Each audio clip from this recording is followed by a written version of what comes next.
Sean McCartney, how do you feel about our inside linebackers and your opinion on Devin Bush, how he's playing, whether it's health related or just being in a year off? I think it's both, honestly. In terms of Devin, the knee, you watch him on tape, he's not 100% confident in it just yet in terms of stopping on the dime like he can, but that just comes with the reps as well.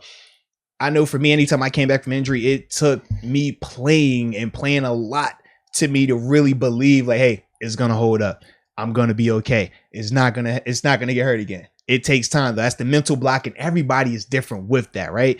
And then and just in terms of the year off and the lack of participation in OTAs and training camp, I talked about that last episode as well. That is real. You can't get better at football without playing football. I don't think it's as bad as people are making it in terms of, oh man, don't pick up the 5th-year option, move on from and things like that. I'm not to that point yet, but I do think that he has to start playing a lot better for this defense to get to where it needs to be, because he's a key contributor. And as much as Robert Spillane is playing better in the run game right now, Devin Bush should be the best linebacker on this team. He's one of those guys that's supposed to be the best linebackers on the field, and he has to get to that level. Otherwise, what did we trade up in the draft for? That's the other thing with it, because the expectations, right?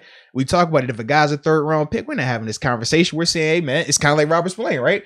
Anything Robert does right now, we're going to highlight it. We're going to be like, oh, this is good, because you don't have the same level of expectations for him. Whereas with Devin, we expect Devin to be the guy. We expect him to be the eraser, right? If anything happens on the field, he waits it out because he has the speed, he has the athletic ability. But right now, the development is just a little bit behind. That's understandable. You also have to remember this, and I don't want it to come off as an excuse, but you also have to remember his coach, right? Jerry O. Jerry O just lost his wife.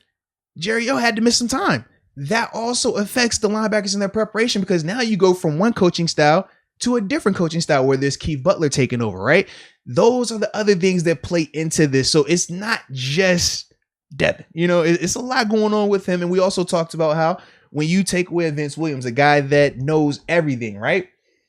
That puts more on your plate, because now you're not standing next to a guy who knows the defense in and out. You're standing next to a guy that's learning the defense still. Joe Schober, we're talking about, even though he's been here now since the end of training camp or middle of training camp, right? See what, that second preseason game or whatever. Yeah. Middle. So even though he's been here since then, let's not act like he's been here since OTAs or he's been in this defense for a year or two. That's not the case.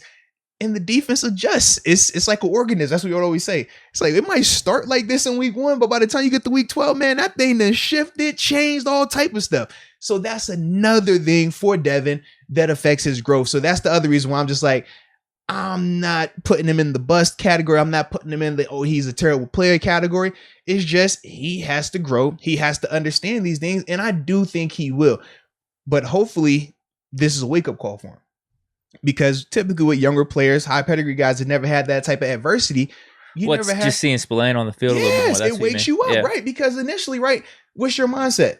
I don't have any competition. They ain't gonna take me off the field. If I don't get it, I don't get it, but I'll be all right. Now it changes when you see, oh, hey, Devin, it's third down. Come on. Alex Collins is gashing us for 100 yards. Right. Now your pride gets, now you get a little embarrassed, because it's like, dang, we playing bad. And y'all taking me out the field. So y'all not even saying that I'm good enough to be on the field with the bad defense. Y'all saying that I'm part of the reason we bad. Like, that's, I'm telling you, because personal experience as a guy who's had to deal with that, right? Where you've been the guy. And then they're like, hey, you know what? No, we're going to take you off for a little bit. And you like, bro, whoa, hey, man. No. Because now you're saying it was on me. So now you feel like you got to put that much more work in there to get back out there. So hopefully for Devin, it opens his eyes. Hopefully for Devin, he sees, okay, man, this isn't cool. You don't want a 3-man rotation. You never want to rotate. Take it as disrespect. That's how I took it. That's how you should take it, because that's going to motivate you. That's going to make you work that much harder. That's going to make you play to your full potential. And then we can get the Devin Bush that we all expected to get this season. Yeah, I agree with you, man. Yeah. I think it's way too early to write him off, but there have been some growing pains this season that it definitely has, man.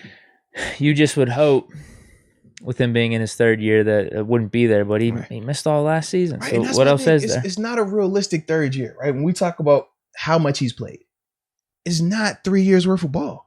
He's technically in the first half or like the middle portion of his 2nd year right now in terms of playing wise, and that's still very young. Plus coming off the injury too. It's not like all in one sequence. Right, it wasn't linear, and that's the difference. Like when we talk about guys like Devin White, who obviously took a big step in the postseason and has received a lot of hype.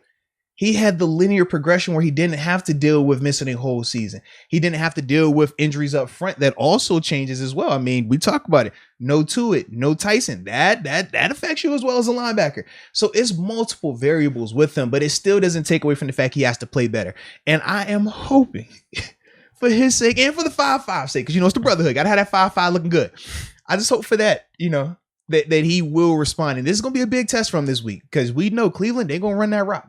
For a fact, they're going to run that rock, man. We got to talk about our friends over at DraftKings. The leaders in the sports booking realm. The guys that are not only safe, but secure and reliable. We talk about them. And we talk about how we got to have promo codes, right? Because if we don't have a promo code, we're not talking about them. So it's this simple. First-time users out there. Deke was a first-time user. We all were first-time users. But when it's your first time on DraftKings, if you use the promo code MOATS, simply MOATS, you'll receive up to $1,000 in deposit bonus money. It's a dope concept. It's essentially free money. Just type in the name MOATS and you get free money when you put your money in. Who could beat that, baby? Who could beat that? But when we talk about safe, secure, reliable, this is the app that you want, man. DraftKings Sportsbook, baby. They are number one, and that's why we like them, baby. It's that simple. Yeah. It is that simple. But we do know occasionally people have problems with gambling. We've all had problems. I've had problems. We want people to have fun gambling. Yes. And the best way to do that, if you know somebody that has an issue, what you got to do? You got to call 1-800-GAMBLER. Oh, yeah, 1-800-GAMBLER. If you got a problem with gambling, crisis counseling, referral services, call 1-800-GAMBLER.